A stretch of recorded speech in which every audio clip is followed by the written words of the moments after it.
Nous allons nous mettre debout pour lire les Écritures. On dit de Josué, rassure-toi que ton micro fonctionne. C'est bon. Genèse chapitre 2. Le verset 5.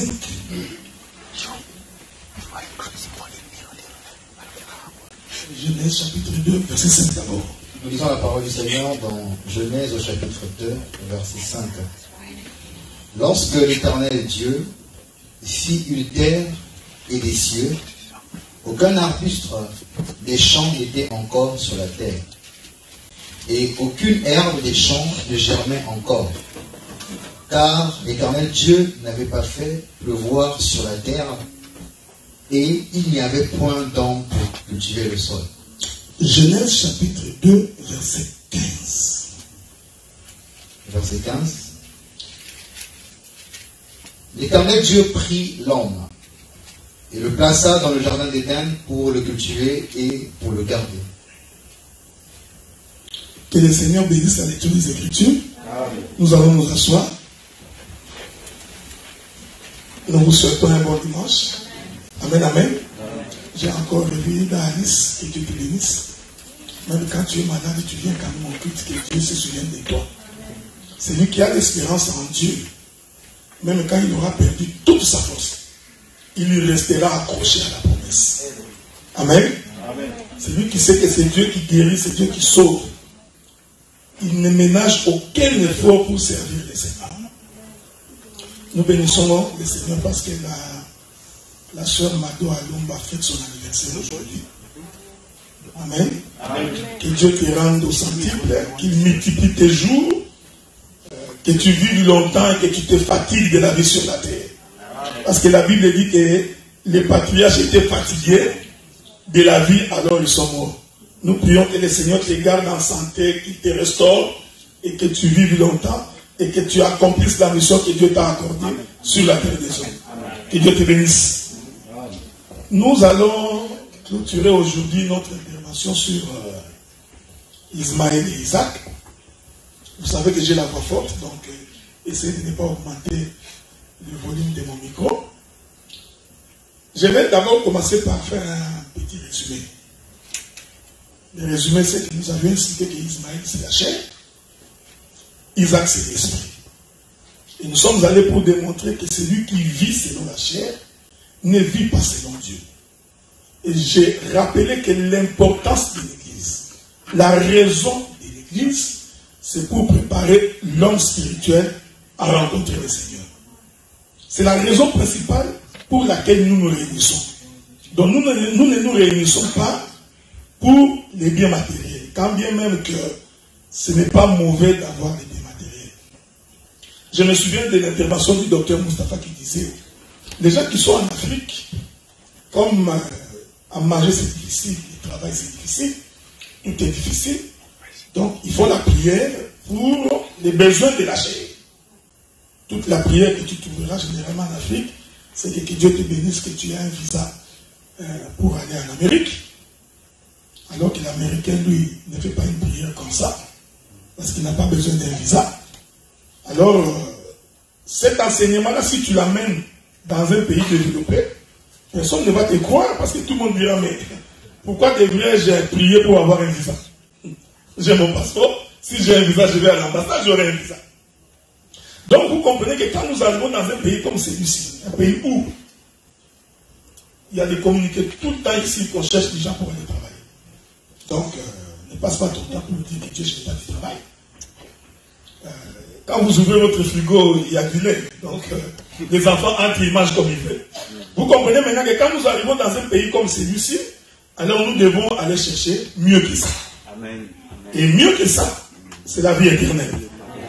Et vous savez déjà, en ce qui concerne l'indice de vie, le Canada est parmi les pays le mieux nanti. Tout le monde rêve. Les Africains rêvent l'Europe, les Européens rêvent le Canada. Donc, vous ici, vous ne pouvez plus rien rêver. Donc, votre rêve doit être le ciel. Amen. Amen. Vous ne pouvez que rêver le ciel. Mais le ciel, malheureusement, on n'entre pas parce qu'on veut. Amen. Ce n'est pas parce que tu veux que tu vas entrer au ciel. Ce n'est pas du genre, je serai béni dans le cours. Non, ça c'est un courageux. Que tu le veuilles ou pas, je te bénirai. Non, ça ne vient pas de Dieu. Vous savez, il y a des prédicateurs qui prêchent comme ça. Je vous bénirai dans le cours. Que tu le veuilles ou pas, que tu seras béni. Non. Dieu c'est un Dieu de principe. Dieu ne bénit pas parce qu'un prédicateur a dit que je vais te bénir dans le cours. Dieu bénit, l'Écriture dit, si tu obéis à ma voix, amen, voici les bénédictions qui te suivront. Amen. Voilà pourquoi deux fois, tu n'as pas besoin qu'on te dise sois béni. Parce que si déjà tu comprends que le fait que tu obéis à la parole de Dieu, amen, amen, la bénédiction te suit, il n'y a donc pas raison pour qu'un prédicateur t'intimide. Moi je n'aime pas les nostalgiques. Dès qu'on dit maman, tu seras béni, amen. Non, si tu n'obéis pas à la parole du Seigneur, même si on dit soyez béni, tu ne seras pas béni. Amen. Donc ça, ce sont des prédications que j'appelle moi les MP. Donc je vais vous donner, chauffer un peu la salle. Nous ne sommes pas là pour chauffer la salle. Amen. Nous prêchons pour que l'homme intérieur comprenne les mystères du royaume. Que Dieu vous bénisse. Amen. Donc oui, les gens sont dans... J'avais dit que pendant ce temps ici, j'essaierai d'être beaucoup plus bas pour que même les gens qui nous rejoignent dans la marche prennent le temps de saisir. Tu verras quelqu'un. Non, nous prions. Viens sceller la prière. Bon, que Dieu vous bénisse. Vous savez, il y a des pratiques que nous voyons, nous posons la question, mais ces choses viennent du tout. Et l'homme pense qu'il va sceller la prière par l'argent. C'est ce qu'il pense. Alors que l'Écriture dit tout ce que vous demanderez à mon nom, cela vous sera donné. Ce qui scelle une prière, c'est lorsque la prière est selon la parole de Dieu. Amen. Amen. C'est pourquoi il y a une Écriture qui dit quiconque éloigne la loi de Dieu de sa bouche, sa prière est une abomination. Amen. Donc si quelqu'un n'a pas la loi de Dieu dans sa bouche, ta prière pour Dieu est une abomination. Ce n'est pas ton français qui va séduire Dieu. Amen. Parce qu'il y a des gens qui pensent comme ça. Quand je prêche en français, l'Éternel Dieu est merveilleux. Je vais vous dire une chose vraie. Le culte de l'Éternel n'est pas le temps moderne. Amen. Il ne faut pas croire que nous faisons un culte du temps moderne. Tu vois, il faut bien classer les instruments. Quand nous voulons chanter, il faut prendre, il faut tout le monde bien ordonner. Levez la main. Levez la main. L'homme pense que parce qu'il a baissé la voix, levez la main, que Dieu est dedans. Regardez les cultes de Caïn. Parce que la Bible dit que Caïn était un cultivateur. Et quand Caïn choisit les fruits pour aller sacrifier, il n'a pas choisi les mauvais fruits. Hein. Il a pris les meilleurs de ses fruits. Et vous savez, en termes de décoration, c'est les fruits. Nous croyons que les cultes de Caïn, en regardant comme ça, c'était très beau à voir. Le sacrifice de Caïn était beau à voir. Mais le sacrifice d'Abel, tu n'allais pas jeter le regard. Parce que c'était un animal égorgé, laissant couler. Déjà quand on égorge une poule, tu es incapable de regarder. Je ne peux pas, je ne mangerai pas. Donc en regardant par les yeux de l'homme, le sacrifice d'Abel était mauvais. Celui d'Abel était agréable. Cependant, Dieu n'a pas exaucé les sacrifices de Caïn. Dieu a exaucé ce qui paraissait mauvais aux yeux des hommes. Est-ce que vous me suivez, frère? Donc, le problème dans les choses de Dieu, c'est respecter les modèles de Dieu. Je vous avais dit une fois ici que quand Dieu a demandé à Israël d'entrer dans Canaan, Dieu leur a dit ceci: ne jetez pas les regards parmi les nations qui t'enveloppent. Amen. Ce n'est pas pour rien, parce que si vous regardez là-bas, vous risquez de copier les modèles qui ne sont pas de Dieu. Amen. Je reste que tu me suis. En Israël, Dieu avait établi des sacrificateurs pour livrer la loi. Les sacrificateurs étaient lévites, mais tous les lévites n'étaient pas sacrificateurs. Amen. Donc, ne pouvait lire la loi en Israël que le sacrificateur. Ne pouvait égorger l'animal que le sacrificateur. Mais les autres lévites pouvaient chanter. Est-ce que vous me suivez? Hein? Les autres lévites pouvaient faire la quête, faire d'autres travaux. Mais à ce qui concerne la lecture de la loi, c'est les sacrificateurs. C'est pourquoi la Bible dit que la sagesse se trouve dans la bouche du sacrificateur. Et c'est au sacrificateur de bénir le peuple. Le sacrificateur qui bénit le peuple ici, ce n'est pas parce qu'il te dit soyez bénis, non. Le fait qu'il est en train de lire la loi, le peuple est béni. Et l'écriture dit, du temps de Néhémie et d'Exras, quand on lisait la loi, même les mouches se taisaient. Tout Israël gardait silence. Est-ce que vous me suivez? Quand on lisait la loi en Israël, personne ne parlait. Tout le monde assis. Même les gens qui jouaient les trompettistes de guidage déposaient leurs instruments par terre. Cette habitude-là, quand nous prêchons, quelqu'un est en train de jouer cet exercice-là. C'est une habitude que vous avez copiée chez le monde. Chez Dieu, ça n'existe pas. Donc pendant que je prêche, vous jouez un peu de la musique pour que ça donne l'impression que c'est beau.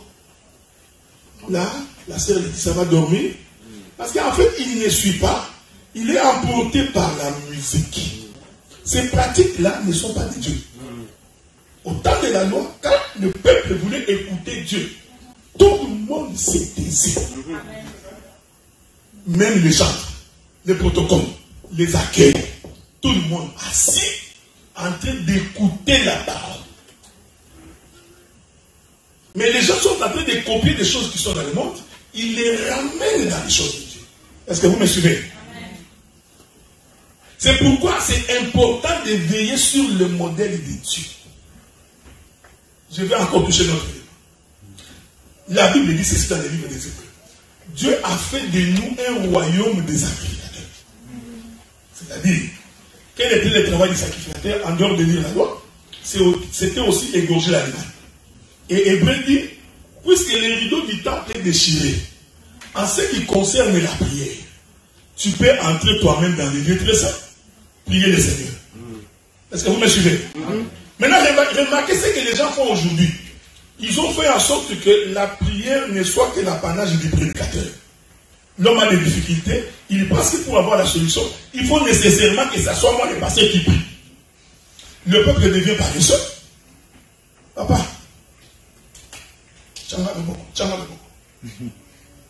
même quand il a des problèmes chez lui à la maison, papa, qu'est-ce que Dieu a dit pour moi? Bien aimé dans le Seigneur. La Bible dit que Dieu a tout mis par écrit. Tout. Pour votre instruction. Il n'y a rien que Dieu n'a pas mis par écrit. Si tu es un enfant de Dieu, un lecteur des Écritures, il y a des choses pour lesquelles tu peux trouver la solution par toi-même en lisant les Écritures. Donc vous avez ramené les hommes de Dieu comme à l'époque d'Israël. L'homme de Dieu devient le centre de tout. Dans les cultes, l'homme de Dieu devient comme l'homme le plus important. Non. Notre importance, c'est seulement lorsque nous prêchons l'évangile. Mais en ce qui concerne la prière, Dieu vous a donné à vous tous l'accès pour prier. Et la Bible dit que voici les miracles qui accompagneront tous ceux qui auront cru. Donc les miracles n'est pas seulement l'apanage de nous les prédicateurs. C'est-à-dire tout celui qui a la foi. Qui a la foi en Dieu, qui a la capacité de prier et Dieu va agir en sa faveur. Que Dieu vous bénisse. Est-ce que vous me suivez? Amen. Nous vous disons ces choses d'abord pour considérer que l'Éternel est avec vous. Il n'est pas seulement avec les prédicateurs. Dans ta maison, tu es avec Dieu. Dans ton travail, tu es avec Dieu. Dans tes démarches, tu es avec Dieu. Donc il ne faudrait pas que j'ai aimé ce que Jésus a dit à ses disciples. Il dit, celui qui veut être le maître plus grand parmi vous, Amen. Qu'il soit le serviteur de tous. Amen. Est-ce que vous me suivez? Si tu veux être grand, les gens n'ont jamais compris. La grandeur n'est pas monter sur le trône, bomber le torse. Non, non. Celui qui veut être grand, c'est celui qui est au service des autres. Parce que quand tu es au service des autres, qu'est-ce qui va arriver? Tout le monde viendra vers toi. Est-ce que vous remarquez ça? Donc quand tu es un véritable serviteur, il faut comprendre ces choses. Le fait que tu sers les autres fait en sorte que les hommes viendront toujours vers toi. Parce qu'ils savent que lorsqu'ils viennent vers toi, tu vas les servir. C'est pourquoi Jésus avait dit aux disciples, mais si moi qui suis maître pour vous, vous m'appelez Rabbi, moi, Rabbi, je vous ai lavé les pieds. C'est-à-dire, je me suis abaissé. Vous comprenez ça? Moi qui étais élevé, je suis descendu jusqu'à laver vos pieds. Alors il faudrait également que vous, parce que là le Seigneur nous donnait une leçon d'humilité. C'est-à-dire que celui qui est grand, il se considère petit pour servir les autres. L'œuvre de Dieu aujourd'hui, les hommes de Dieu sont devenus des petits rois. Quand il parle des ministres, l'homme de Dieu est béni, la prospérité. Vous allez voir que toute l'église est pauvre. Lui, il est riche. Mais quel est ce Dieu qui fait en sorte que tout le monde est pauvre? Le pasteur lui est devenu plus riche. Et il se vante. Vous voyez ma voiture, vous voyez mes vestes, mes chaussures. Mais en réalité, c'est l'argent que vous lui donnez qui fait de lui ce qu'il est. Est-ce que vous me suivez? Aujourd'hui, je voudrais vous amener à bien lire les signes des temps. Le monde est devenu très mauvais. Je ne sais pas si vous le réalisez. Quand nous grandissions, on ne pouvait pas imaginer qu'il y ait des frères et des sœurs qui s'empoisonnent dans l'église. Non, c'est impossible. Donc, un pasteur a été empoisonné par un autre pasteur.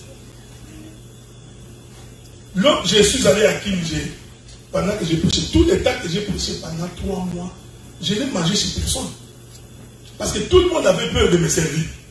Ils me disent, si on te sert à manger, et que des mois après que tu as été empoisonné, tu vas dire que c'est parce que j'ai mangé dans la maison de Dieu. Bon, nous nous posons la question, mais quelle est cette fraternité? Quelle est cette vie de chrétien où on ne peut même plus manger chez son propre frère? Vous discutez un peu avec quelqu'un, il s'est fait ton ennemi. Il y a quelques années, ça n'arrivait pas. Il y a quelques années, nous pouvions discuter la parole. Les gens qui ont été avec nous, ça, nous pouvons débattre de la parole. Tu auras l'impression que ces gens ici, ils ne se parleront plus. Ils finissent, ils mettent les foufous ensemble, ils mangent et ils sortent ensemble. Mais aujourd'hui, il suffit d'un petit différent avec un frère. L'homme a peur. Je risque d'être empoisonné. Je ne sais pas, je ne mangerai pas dans la maison de Dieu. Vous comprenez que le monde est devenu mauvais. Le monde est devenu très, très méchant. Et ce sont des choses qui devraient vous apprendre la voie de Dieu. Que la paix de Dieu soit avec vous. J'espère que vous n'allez pas dormir, hein? Parce qu'il y a beaucoup de gens qui me regardent en dormant. Si vous entendez que j'ai cité le nom de quelqu'un, sachez qu'il dort. Nous allons clôturer par cette écriture que nous avons lue. Je voudrais attirer votre attention de façon la plus soutenue. Pour attester de la manière dont Dieu nous donne la révélation de l'écriture. La Bible dit que Dieu crée le jardin d'Éden. Que la paix de Dieu soit avec vous. Dieu crée le jardin d'Éden. Quand vous lisez votre Bible, vous allez voir que Dieu n'a pas créé Adam dans le jardin. Amen. Parce que la Bible dit, Dieu vient placer l'homme dans le jardin. Donc nous comprenons que l'homme ne vient pas du jardin. Que la paix de Dieu soit avec vous. Amen. Cette écriture nous prouve que Dieu, l'homme n'était pas un habitant du jardin.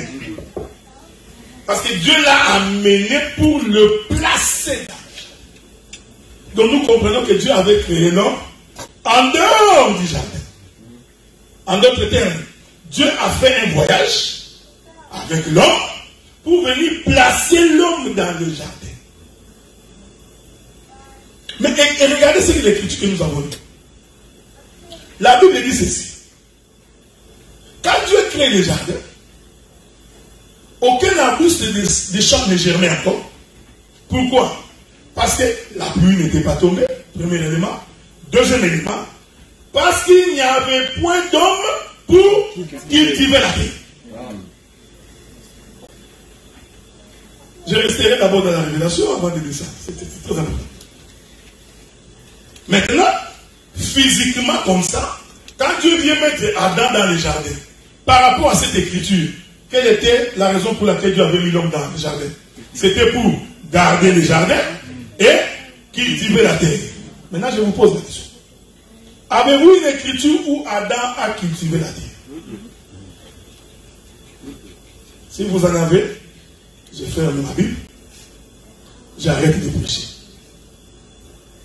Mais Dieu a dit, il manquait l'homme pour cultiver la terre. Mais Dieu crée l'homme. Il prend cet homme, il le met dans les jardins.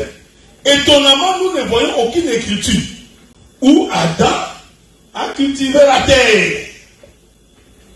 Parce que vous allez vous rendre compte que Dieu va dire à l'homme après le péché, il dira, tu travailleras la sueur de ton front, tu sèmeras, tu ne moissonneras que des épines. Mais Dieu n'a jamais dit ça avant que l'homme ne pêche. Cela veut dire que l'homme, il travailla la terre après le péché.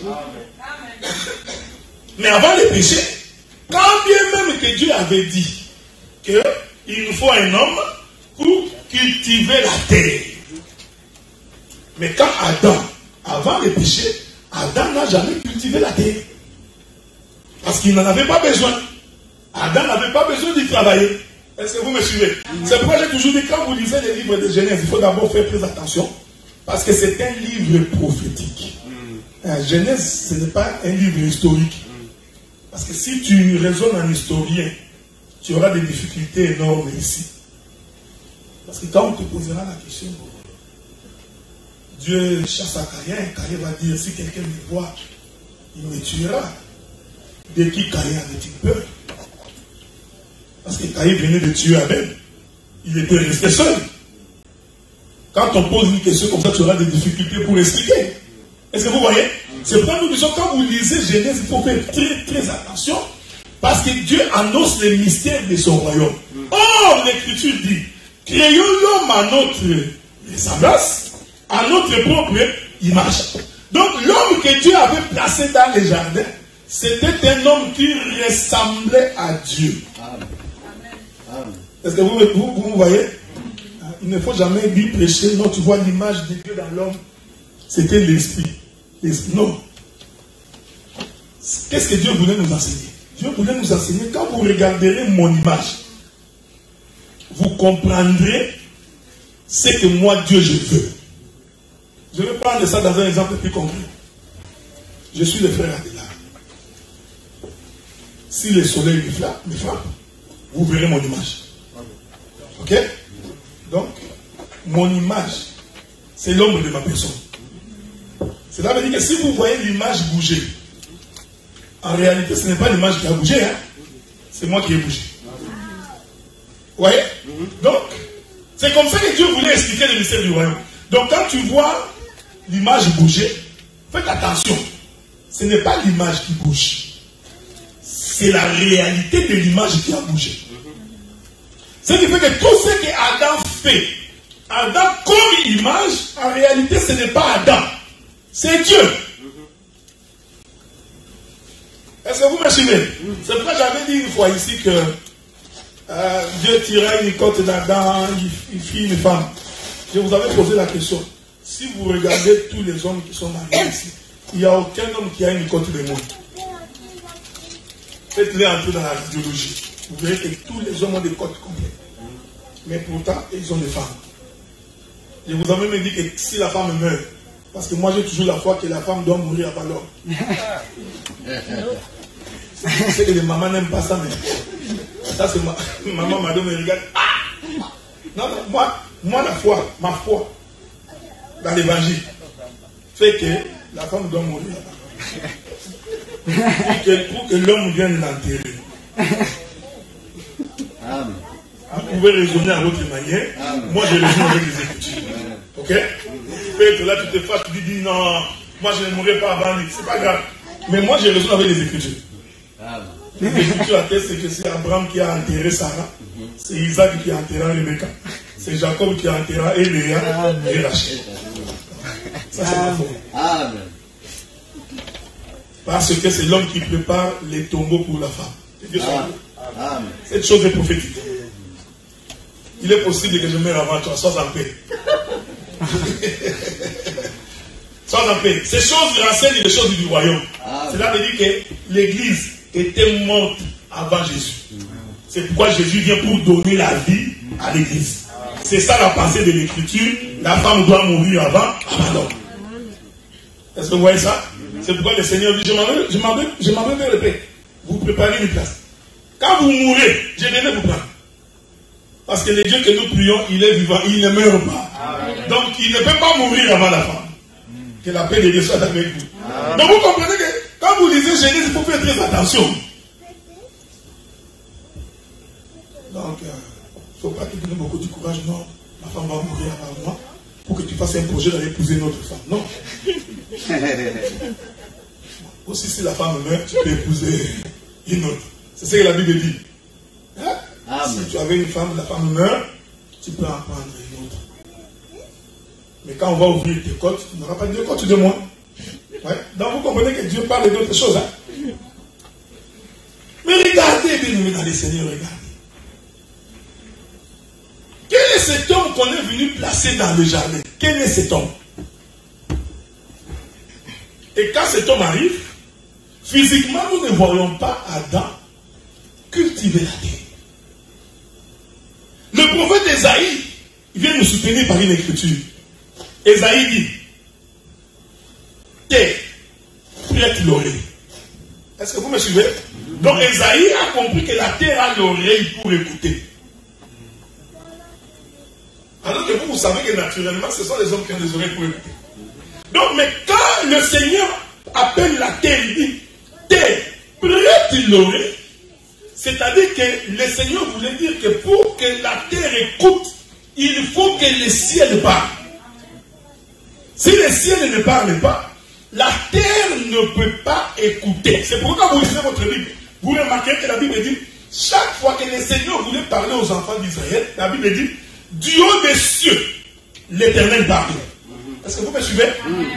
Du haut des cieux, l'Éternel ordonnait. Je vous ai réunis sur la montagne de Sinaï. Du haut de la montagne, je vous ai parlé.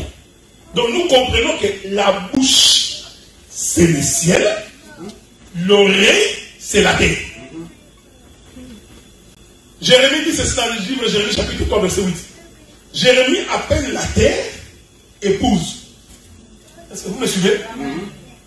Israël, tu es une terre, épouse de Dieu.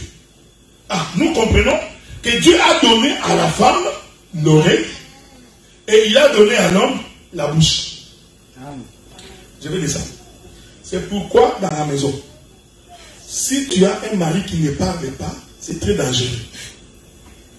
Mon mari là, il ne parle pas. Mais s'il ne parle pas, comment tu comprendras sa pensée? Est-ce que vous me suivez? Si quelqu'un ne parle pas, comment saurons-nous ce qu'il veut? Voilà pourquoi Dieu a fait en sorte que dans la maison, l'homme doit avoir la capacité de parler pour que la femme écoute. Une femme qui n'écoute pas, c'est une mauvaise femme. Amen. C'est quelque chose qui est anti-doctrine.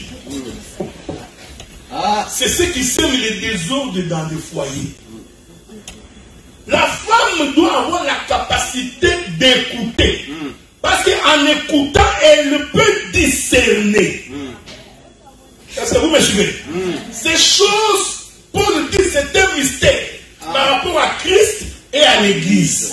Nous, comme Église, nous n'avons pour mission que d'écouter le Seigneur. Tu veux faire un projet, écoute la voix du Seigneur. Tu veux faire un voyage, écoute la voix du Seigneur. Il n'y a rien que l'Église ne peut pas faire s'il n'écoute pas l'homme. Ici, l'homme, c'est la parole, c'est Christ et Jésus. Est-ce que vous voyez ça? Dieu a reporté ces choses dans un couple terrestre pour expliquer les mystères du royaume. Une femme qui n'écoute pas va divorcer. On finira par te chasser. J'ai toujours dit ceci. Ce n'est pas moi qui maudis le Canada. Le fait déjà que le Canada n'obéit pas à la voix de Dieu, c'est un pays maudit. Ok? Ça, c'est un pays maudit. Pays maudit. Non, je t'informe que c'est un pays maudit. Regardez. Dieu n'est pas fou. Il a fait en sorte que celui qui n'écoute pas ne peut pas marcher selon la voie de Dieu. Comment marcher? La Bible dit, comment se convertiront-ils s'il n'y a pas de prédicateur? C'est-à-dire que toute la vie de l'Église est fonction du fait de ce que Dieu a dit. Nous vivons ici pour aller vérifier qu'est-ce que Dieu a dit dans nos vies. Qu'est-ce que Dieu a proposé pour notre existence. Tu veux te marier, pose la question. Qu'est-ce que Dieu a dit? Et écoute ce que Dieu dit. Est-ce que vous me suivez? L'homme qui vient cultiver la terre. Ici, la terre, c'est la femme. Amen. Et l'homme qui vient cultiver la terre, c'est Adam. Adam ici représente Jésus. Jésus est venu vers nous, nous qui sommes la terre, pour cultiver. Or, pour cultiver la terre, il faut labourer la terre. Est-ce que vous me suivez, frère?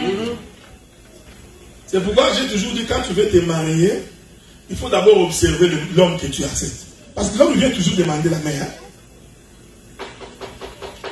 Ma soeur, je voudrais t'épouser.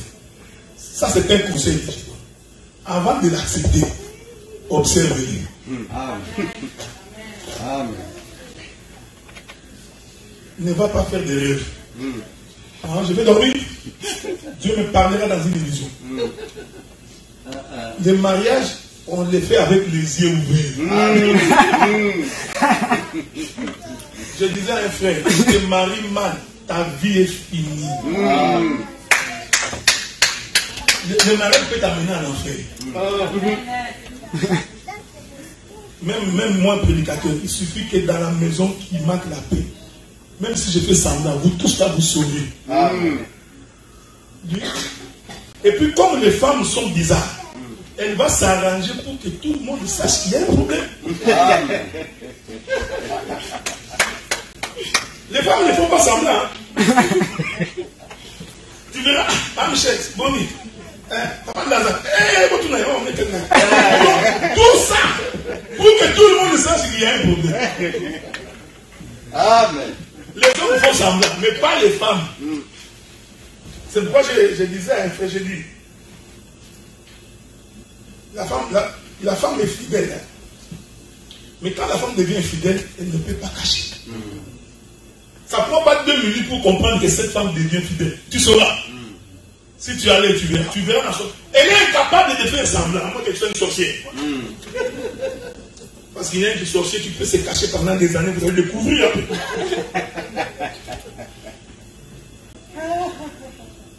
Une femme qui n'écoute pas.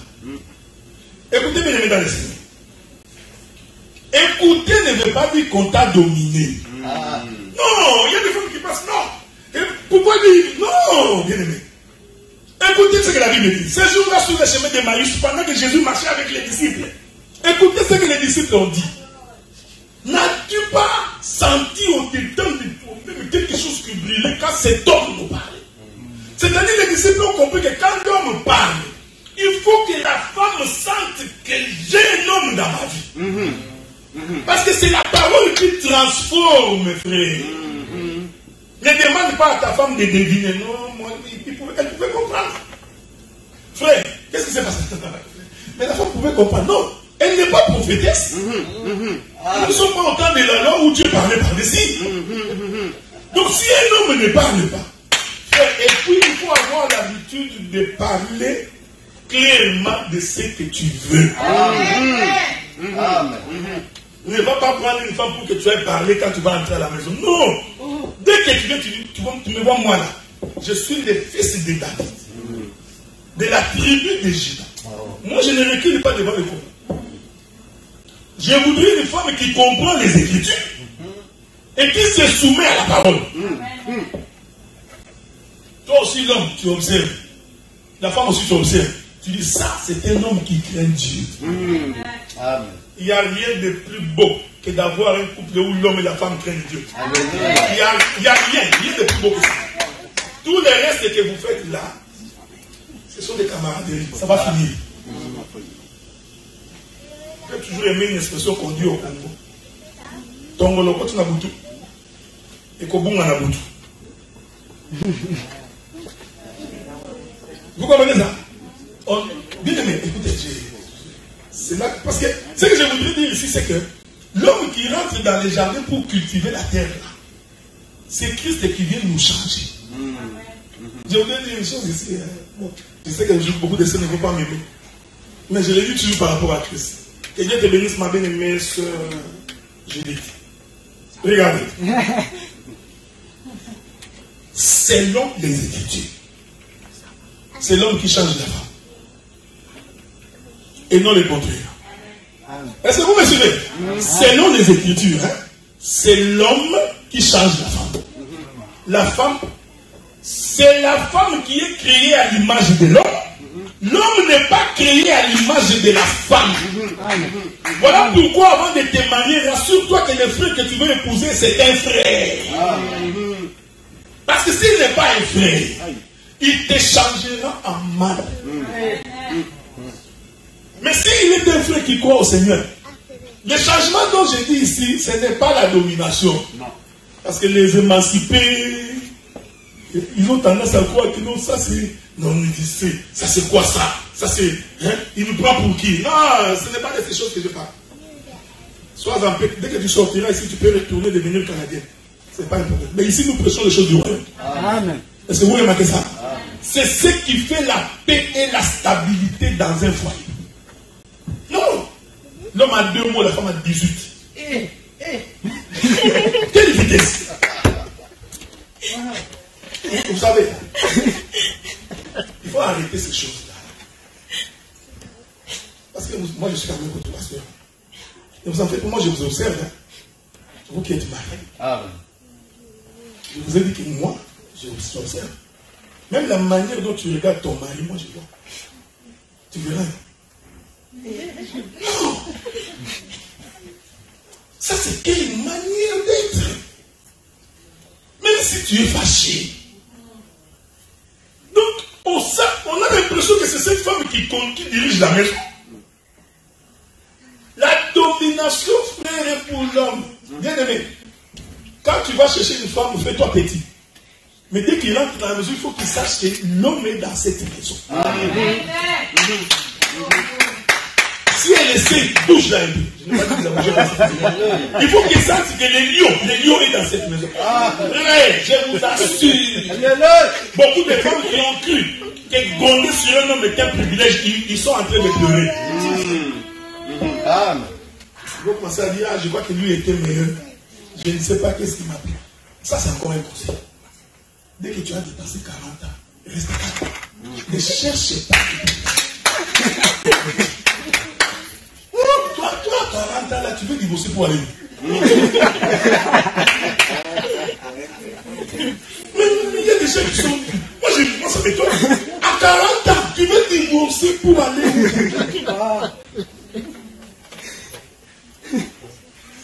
Je vous avais dit la fois passée. Les actes que nous posons quand on est jeune nous rattrapent. Tout ce que tu fais, je te dis que je t'informe que tout ce que tu fais, tu penses que c'est bien, quand tu filmes, ça va te rattraper. À 40 ans, tu vas dire. Je vais donner l'exemple. Bon, selon la Bible. Je vous avais dit ça, non? Le maximum, selon la Bible, la différence qu'il y a un homme et une femme, c'est 10 ans. Amen. Ça, c'est Abraham et Sarah. Okay? Notre père dans la foi. Tu aimes ça, non? Notre père dans la foi. Bon. J'ai 50 ans. Mon épouse a 40 ans. Ça, c'est un exemple que je donne. C'est-à-dire que si elle décide de divorcer, il faut qu'elle trouve un homme qui a à peu près 50 ans. Or, les hommes de 50 ans, les célibataires sont là. Parce qu'il n'y en a pas beaucoup à 50 ans qui sont célibataires. Donc, tu vas aller prendre un homme qui a des actifs et des passifs. Bon, quelques actifs. Il a déjà des enfants. Écoutez, frère. Ça, c'est un conseil que je te donne. Épouser une femme qui a des enfants. Si tu n'as pas de Saint-Esprit, tu vas l'abandonner. Il faut vraiment que Dieu t'aide qui te soutiennent. Parce que c'est toujours, il y aura toujours des incompréhensions que tu ne comprendras pas. Vous savez, un jour, j'ai ouvert le frigo à la maison chez moi, il n'y a pas à manger. Je sais qu'elle vient, il ouvre comme ça. Oh, il n'y a pas à manger. J'appelle mon époux, je dis, heureusement que c'est ton enfant. Si cet enfant-là n'était pas le tien, dans cette maison-là aujourd'hui, ça allait être des problèmes. Parce que moi, je n'allais pas comprendre que c'est normal qu'il n'y a pas à manger.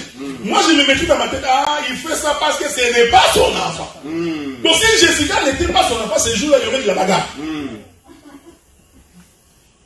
Est-ce que vous comprenez? Jessica aussi, en ouvrant des fruits, il n'y a pas de foufou, c'est pas grave, c'est sa mère. Mais si elle n'était pas la fille de Michel, le fait qu'il n'y a pas de foufou, tout est problème. Cette femme ici, a tout bon, même chose, elle est d'accord. Donc, à 40 ans, tu vas aller où? Voici des problèmes que nous aurons à gérer chaque jour. C'est pourquoi il faut prendre un chrétien. C'est ce que je vous dis là. Amen. Je vous le dis avec amour. Amen. Patrice, ne va pas prendre une païenne. Tu pleures. D'abord, toi, tu es mince.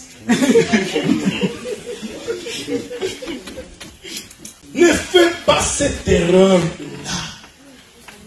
C'est pourquoi la Bible dit, Dieu dit à son serviteur, tu ne prendras pas pour une femme pour mon fils parmi les filles des Cananéens. Dieu n'a pas dit ça pour rien. Il dit, tu rentreras même chez nous au village. Ce n'est pas un péché. Le tribalisme dans les mariages, moi j'ai toujours dit Amen. Faites attention, faites attention. Faites attention avec mon tribalisme. Il ne faut pas les sortir, sinon les docteurs les tribal. Non, le tribalisme. Vous savez, je vais expliquer ça. C'est-à-dire, on ne se marie que dans sa propre famille. Amen. Pourquoi? J'ai toujours donné cet exemple-là. Aujourd'hui, tu ne peux pas te marier avec quelqu'un qui n'a pas la même foi que toi. Amen. Non, je veux me marier à un musulman. Il est gentil. Quand il prépare les riz avec les sondes, ils invitent tout le monde. Regardez comment ils sont gentils. Tu as entendu une soeur qui dit ça. Il dit, mais vous n'avez pas l'amour. Les musulmans. Quand ils finissent les ramadans, ils appellent tout le monde. Ils mangent ensemble. Donc, toi, tu vas entrer dans le mariage pour les riz. Les autres éléments de la foi, tu ne vois pas. Mais tu oublies que là, on se donne les pommes de 4 femmes. Et quand il prendra 4 femmes, tu vas. Alors, tu vas nous donner du travail pour prier ici. Regardez. Ce n'est pas pour rien lorsque l'Éternel voulut créer Ève. Il est allé prendre Ève dans le corps d'Adam. Il n'est pas allé prendre Ève ailleurs. La Bible dit qu'il soutira une côte dans le corps d'Adam.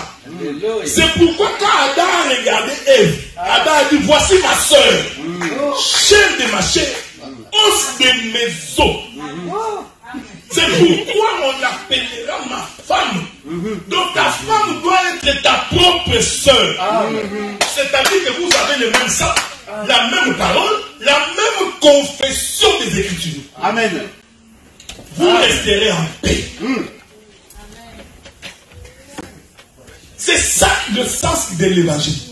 Est-ce que vous me suivez? Amen. C'est pourquoi j'ai toujours été contre les gens qui viennent à l'église. La femme vient, il laisse son mari. Tes genoux à terre, jusqu'à ce que cet homme ici croira cette évangile. Amen. Quand il n'a pas cru, ne reste pas en paix. Non, il y a des hommes. Lui, il vient en plus, la femme reste là. Tu es en train de perdre ton autorité. Elle reste aussi. Elle dit, je vais regarder la télé. Débranche la télé. Appelle Vidéotron, Ben Rogers. Déconnecte. Ça va faire un peu du bruit, mais elle comprendra. Elle monte un peu, tu montes encore. Elle monte, tu montes encore. Amen. À un moment donné, elle va s'arrêter. Parce qu'elle ne peut pas monter au-dessus de tout. Je voudrais ici donner quelques conseils à mes frères. J'ai donné l'exemple de Rebecca tantôt. Vous avez vu, hein? Le dimanche passé, on a mis le volume tout bas. Aujourd'hui, Rebecca a poussé un tout petit peu. Les femmes sont exactement pareilles. Il va d'abord essayer. C'est pourquoi Dieu a dit à Israël, vous m'aviez tenté. C'est pas pour rien. Hein? Il dit, vous Israël, vous m'aviez tenté. Vous essayez de voir, est-ce que l'Éternel est véritablement un lion? Mais je t'informe qu'il est un lion. Vous savez, quand tu pêches là, tu es en train de tenter Dieu. C'est ça la femme. Hein? Je prends des exemples comme ça, mais pour expliquer les choses du royaume. Chaque fois que nous pêchons, nous sommes en train de tenter Dieu. Est-ce que Dieu existe vraiment? C'est comme il est toujours le Dieu, le feu dévorant. Mais je t'informe qu'il est le feu dévorant. Tu finiras par être bouffé. Tu verras la colère de Dieu. C'est pourquoi l'Écriture dit, l'homme qui a été placé dans le jardin, c'était en réalité Dieu qui venait pour faire quoi? Cultiver la terre ici. Physiquement, Adam n'a pas cultivé la terre. La prophétie annonçait que Christ viendrait sur la terre pour changer l'homme. C'est ça cultiver. C'est ça labourer la terre. Est-ce que vous me suivez? Parce que quand une terre non labourée ne peut pas produire de fruits. Posez la question au cultivateur. Maman Galila, il te dira, avant de récolter, il faut labourer. Dès que vous labourez, ensuite vous semez. Et dès que vous semez, il faut être patient. Et la paix de Dieu soit avec vous. Amen. Les hommes patients demeurent longtemps dans un mariage. Amen.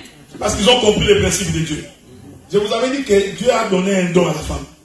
C'est là que tu es. Donc c'est un don. C'est-à-dire que quand tu... C'est ce que Dieu a fait avec nous.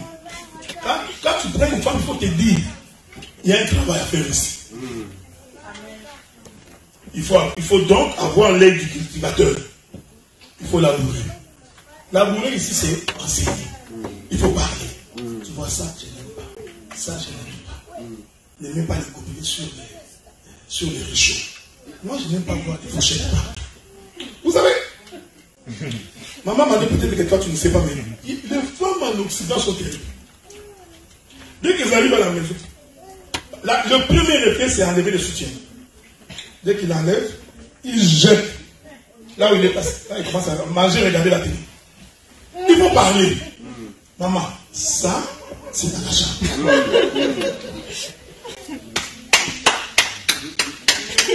Si tu n'es pas patient, tu vas divorcer. J'avais dit qu'un jour je donnerais mon témoignage. Vous savez, les 3 premières années de mon mariage, j'allais divorcer parce que j'ai trouvé que c'est impossible. Je dis, mais qu'est-ce qui m'a pris? Mais je vous dis qu'aujourd'hui, je suis l'homme le plus heureux. Mais les 3 premières années, c'était les années où je voulais vérifier cette terre, elle est aride. Qu'est-ce qu'il faut faire? Bon. Frère, arrêtez vos histoires que l'homme quittera son père et sa mère ensemble deviendront une seule chair. Non, vous ne deviendrez jamais une seule chair. Vous êtes toujours deux. Elle a reçu son éducation, tu as reçu son éducation. Donc il faut travailler dessus. La patience paye. Parce que les femmes sont insupportables. Les 3 premières années, moi j'ai dit aujourd'hui, vous nous voyez là. Il y a même quelqu'un qui nous a posé la question. Est-ce que vraiment vous, est-ce que ça vous arrive de vous fâcher? Non, vous ne connaissez rien. C'est ce que vous voyez là quand on est dehors là. C'était du genre comme ça, je suis fâché. 3 jours, je ne parle pas. Elle aussi, elle s'est réveillée et dit non, qu'est-ce que je veux faire ici? Ça aurait été mieux que je reste en Europe. J'ai dit, tu peux rentrer si tu veux. Et voilà. Ça, quand tu viens te marier, on ne te dit pas. Tu trouves une femme, trouve le bonheur. On ne t'a pas dit que cette femme-là, c'est une terre qu'il faut cultiver. Il faut travailler dessus. Je vous ai dit, celui qui cultive la terre doit être un homme patient. Tout agriculteur sait que, même quand j'ai semé, je dois attendre. Bien-aimé dans le Seigneur, si Dieu t'a fait la promesse, elle va s'accomplir. Dieu ne change pas, Seigneur, ses manières d'agir. Si tu as fait la promesse que telle chose arrivera, ne t'inquiète pas. Un jour est comme 1000 ans entre les yeux de l'Éternel. Ce que Dieu a dit va s'accomplir, elle va s'accomplir certainement. Parce que c'est un Dieu de principe. Quand il sème, il attend. Il est patient. Parce qu'il sait que j'ai semé la bonne terre. J'ai semé dans la bonne terre. Bien-aimé dans le Seigneur. Même quand nous prêchons comme ça, je disais à un frère, toi tu dis, oh non, frère, ce frère-là, c'est un païen, il veut perdre son temps à l'église. Non. Nous sommes en train de labourer la terre. Même ce que nous disons, tu as l'impression qu'il n'écoute pas. Nous croyons qu'il est en train d'écouter. Je vais descendre un peu dans ces choses-là. Toi, tu veux te marier. Mais tu es spécialiste pour de mauvaises réponses. Ça, je vous donne un conseil en tant qu'homme. Aucun homme ne supporte une femme arrogante. Aucun. Et tu penses que parce qu'elle te poursuit tout le temps, il y a des femmes comme ça. C'est l'oblique pour ma Vraiment. Et demain, l'homme vient toujours. Tu penses qu'il est bête, hein? Au monde. Ah, si tu veux me rencontrer, hein, il faut payer mon téléphone. Tu es une mauvaise femme. Tu es en train d'exploiter un homme.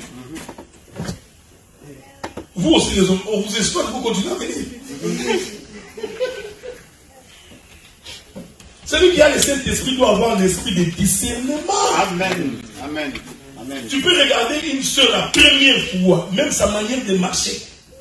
Tu sais que ça, c'est une soeur de Dieu. Amen. Même sa manière de parler. On fait des tests ici, non? Raïssa, tu vas balayer ici après le culte. Toi, tu penses que c'est gratuit. Moi, je sais que ça, là, elle aura des problèmes dans un foyer. Balayer, là. Là-bas, un rendez-vous. Il n'a pas de rendez-vous. La terre, il faut la cultiver. Une fois que vous l'avez labourée, il faut s'aimer. Okay. Esaïe dit, la semence est comme une pluie qui descend des cieux pour féconder la terre. Un homme qui ne parle pas finit par disparaître. Même si la femme se fâche, tu parles. Même si tu tournes les regards, même pendant que tu marches, tu continues à parler. Là, il va côté. Quand pas maton, tu parles. Parce que tant que tu ne parleras pas, la femme ne saura pas qu'est-ce que l'homme veut. C'est ce que Dieu a fait avec nous. Il a continué à nous enseigner la parole jusqu'à ce que nous devenions parfaits. Donc, cet homme d'Adam qu'on a placé dans les jardins, il ne faut pas le voir comme un cultivateur comme ça physique. Non. Dieu a annoncé la manière dont Christ viendrait dans le monde et qu'il nous transformerait. C'est pourquoi l'Écriture dit, tu n'as voulu ni sacrifice ni holocauste. Tu m'as fait un corps. Voici, je viens dans le monde, ô Dieu, pour faire ta volonté. Quelle était la volonté de Dieu? C'est que la femme soit rachetée. Amen. Tous ceux qui n'ont pas doté doivent doter. Amen. Amen.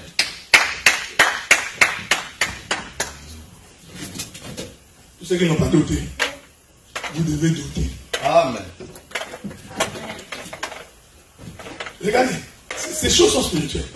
Une femme que tu n'as pas dotée, spirituellement, tu sentiras même que tu n'as pas d'autorité sur elle. Parce qu'elle est capable de te dire, yo, c'est un mot.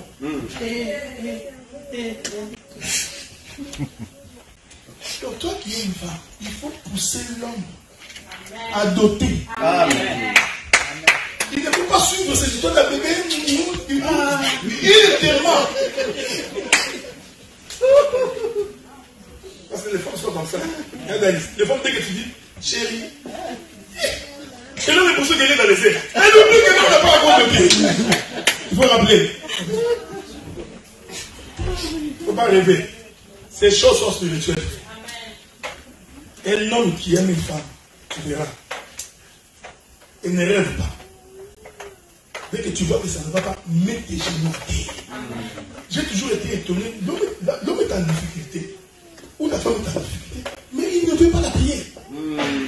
Il oublie que c'est la prière qui apporte la solution à ses problèmes. Amen. Amen. Écoutez ce que la Bible dit. Ce n'est pas à force de te lamenter que tu ajouteras même un iota dans ta vie. Donc ce n'est pas, oh, tu me vois, moi, ça ne changera rien. Un homme averti qui a le Saint-Esprit, il sait que dès qu'il y a une difficulté, je mets mes genoux à terre pour que l'Éternel intervienne. Je vous avais dit, frère, pour que le ciel soit fermé, ça n'a pris qu'une parole d'Élie. Sinon, à ma parole, que la pluie ne tombe pas. Mais pour que le ciel s'ouvre, ça n'a pas pris une parole.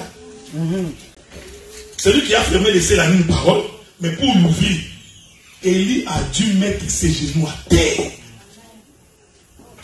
Pour prier avec insistance. Les serviteurs montaient, descendaient. Élie continue à prier. Bien aimé dans le Seigneur. Quand tu veux obtenir quelque chose de la main de Dieu, tu n'arrêtes pas la prière jusqu'à ce que tu verras la chose accomplie. Amen. Amen. Un juif ne déplace pas la prière avant qu'il n'ait vu la réponse de ce qu'il veut. Il faut être des hommes et des femmes déterminés. Crois fermement que ce que je veux, je vais l'avoir. Et tu n'abandonnes pas tant que tu ne l'as pas obtenu. Que la paix de Dieu soit avec vous. Amen. La terre cultivée, c'est l'homme transformé. L'homme transformé devient à l'image de son Créateur.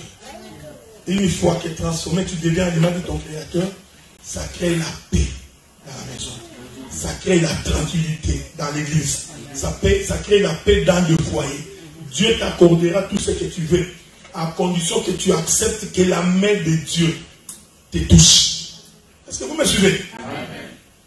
La main de Dieu, ce n'est pas ce que nous prêchons ici. Que la main de Dieu, Dieu toujours en train de ça, moi ça m'a toujours fait rigoler. Alléluia. Que la main de Dieu te touche. Touche. Vous pensez que quoi? Qu'une main est en train de te toucher. Sans la main de Dieu. Sans. Vous avez des gens qui sont découragés, hein? Sans la main de Dieu. Il y a même d'autres là, il te met la main, il va te pousser pour que tu tombes. Si tu ne veux pas tomber, lui pousse. Il pense qu'en tombant, c'est la puissance. Et comme les mamans savent déjà qu'ils vont, leur pasteur pousse les gens. Tu verras déjà les mamans déjà derrière en train d'attendre. Ils ont vu la fin de la chose déjà à son commencement. Ils savent que le pasteur là, il va pousser. Il dit, là, l'autre, tu verras que... Et puis, bien aimé dans les... Vous allez voir que dans la majorité des cas, ce sont des femmes qui tombent beaucoup. Les femmes sont spécialistes de tomber. Et puis, ces pasteurs sont aventuriers. Et puis, les pasteurs, ils ne sont pas bêtes. Hein. Ils les regardent. Dès qu'ils voient quelqu'un qui est concentré, ils les regardent comme ça. Il va sauter la main. Il dit, oh, là, il est petit. Et quand il voit quelqu'un, oh, celui-là, je vais l'avoir. Non! Le livre de Jérémie dit ceci. Allez dans la maison du potier. Observez. Voyez comment le potier est en train de travailler l'argile. Est-ce que vous me suivez? Adam qui cultive la terre. Jérémie dit, je suis entré dans la maison du potier. J'ai observé la manière dont le potier est en train de manipuler l'argile. Romain vient dire, nous sommes l'argile entre les mains du potier. Il fait de nous ce qu'il veut. C'est ça la terre labourée. Et cette terre labourée est labourée par la main de Dieu. La main de Dieu, frère, c'est Éphésiens chapitre 4, verset 11. L'écriture dit, Dieu a établi dans l'église, premièrement, les apôtres, les docteurs, les prophètes, les évangélistes et les pasteurs. Ça, Dieu les a établis pour l'édification du corps de Christ. Or, édifier veut dire construire. Donc, la main qui construit, c'est la parole. S'il n'y a pas la parole, l'homme ne peut pas être transformé. C'est la parole qui change quelqu'un, c'est la parole qui transforme, c'est la parole qui donne la vie. C'est ça la main de Dieu qui touche la terre, qui laboure la terre pour que la terre produise de la semence. J'ai pris que la main de Dieu te touche, que la parole produise la vie de l'éternité en toi. Que Dieu vous bénisse. Amen. C'est pourquoi les frères, combien d'amis, tu peux venir déjà, je finis. C'est pourquoi le frère David, quand il a voulu combattre Goliath, il allait ramasser 5 pierres. Parce que les 5 pierres représentaient la main de Dieu.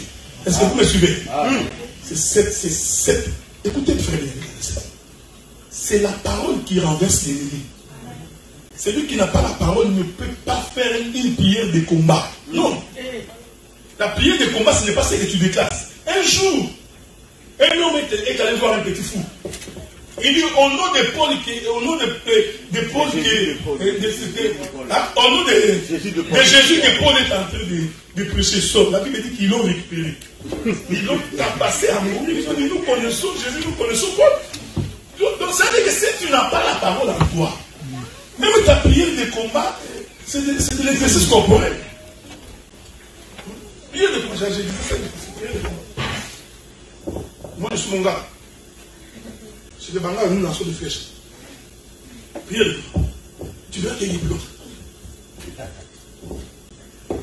Bon, si tu vas en Irak, et ils ont des B50, comment il faudra la prière de combat? Non! Mais arrêtez de faire des aventures. Celui qui n'a pas la parole, les démons ne peuvent pas fuir. Tu ne peux pas renverser le monde des ténèbres si tu n'as pas la parole. C'est ça l'importance de la parole. Pour que tu t'élèves la nuit pendant qu'il y a des démons qui te font l'oppression. Il y a des gens qui ne dorment pas. Mais c'est par la prière. Et cette prière doit être une prière de quelqu'un qui croit en Dieu. Parce que si tu ne crois pas, tu pleureras tout le temps. Dès que tu fermes les yeux, tu as peur. Je vais vous donner un témoignage. Vous savez, quand j'étais jeune, j'ai commis une bêtise dans ma vie. Je donne ça pour les enfants. Il faut faire attention aux personnes qui vous fréquenter. C'est pourquoi nous prêchons. On se marie vierge. On se marie chaste. Amen. Est-ce que vous me suivez? Je sais que vous avez commis beaucoup de bêtises ici, mais je dois vous rappeler ça. On se marie vierge. On se marie chaste. Vous savez, quand les gens font des bêtises, il y a des femmes avec qui tu sortiras, c'est un démon dans le monde des ténèbres. Et dès que vous vous accouplez, c'est tout un esprit qui prend possession de toi. C'est pourquoi, regardez même dans les mariages, les gens qui sont restés mariés pendant longtemps, vous allez voir, vous remarquerez qu'ils commencent à réfléchir de la même manière. Des fois, ils commencent même à se ressembler. Vous pensez que c'est gratuit? Non, c'est spirituel. Parce que ce sont les esprits qui s'unissent. C'est pourquoi la Bible dit que tu n'attacheras pas ton corps avec le corps d'une prostituée. Donc quand tu es jeune, il faut faire attention aux personnes que tu fréquentes. Parce que les personnes avec qui tu sors, avec qui tu couches, s'ils ont des démons de possession, ils vont être transférés dans ta vie. Et tu auras des difficultés pour dormir. Ça nous est arrivé dans la vie. Tu fermes les yeux comme ça, à la seconde. Tu as l'impression que quelqu'un t'a déjà pris. À la seconde. C'est ce que je vous dis là, je ne dormais pas. Dès qu'il faisait nuit, la nuit, moi j'avais peur de dormir. Mais comme le démon est fort, même quand tu as les yeux complètement ouverts comme ça, tu dis, tu sursauteras la seconde, déjà t'es parti. Et dès que tu fermes, tu sens l'oppression du monde des ténèbres. Des gens qui viennent te tenir par le cou. Là, tu commences à crier.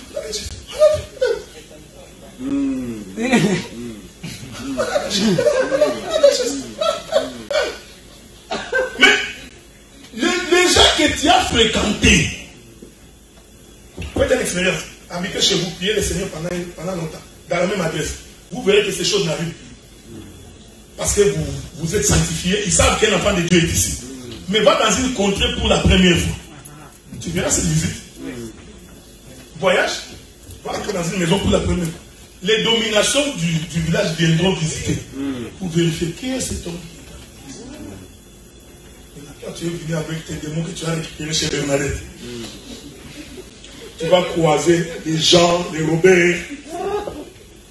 C'est pourquoi tu regardes un frère comme ça. Jeune frère, il a l'air d'un vieux. Ce frère est aussi fatigué comme ça. Ce sont les démons. C'est pareil avec les gens qui prennent l'alcool. Ils boivent beaucoup. C'est des démons. Pourquoi tu dois boire jusqu'à ce niveau-là? C'est comme ça, on va fermer Branima demain. Il y a des gens qui entrent dans les SBO. Tu penses qu'ils vont fermer SBO demain? Ils sont avec 48 caisses. Remarquez, s'il continue comme ça, tu vas voir. Mets-les avec la personne du même âge que lui. Tu verras. Les démons de dire les gens.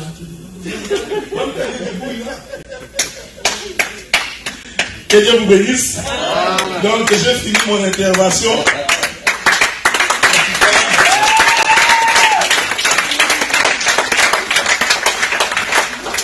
Que le Seigneur vous bénisse. Donc, je vous remercie de tous vous qui m'aviez accordé presque un mois pour m'écouter.